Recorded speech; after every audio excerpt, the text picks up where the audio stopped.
मियाँ साहब क्या खूब लिखते हैं, पढ़ने दा न तू मान करी ते ना आखी मैं पढ़िया, ओ कहार जबार सदावे मता रोड़ सुटे दुध कड़िया, लंबी रात जुदाई वाली 100 वरियां दी केड़ा खबर लियावे, सजना दूर गयां दी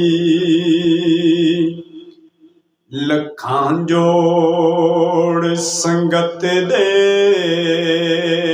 डिठे ते आखिर विथां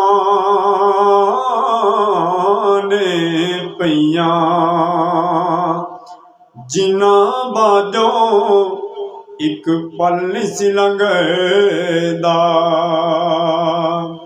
अज शक्लां याद न रहियां ते ए दुनिया एक मुसाफिर खाना, कोई आवे कोई जावे,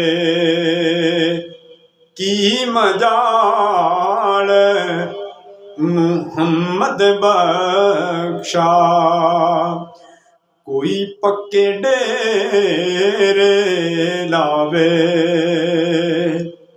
वीडियो अच्छी लगे चैनल में ज़रूर सब्सक्राइब करें। शुक्रिया।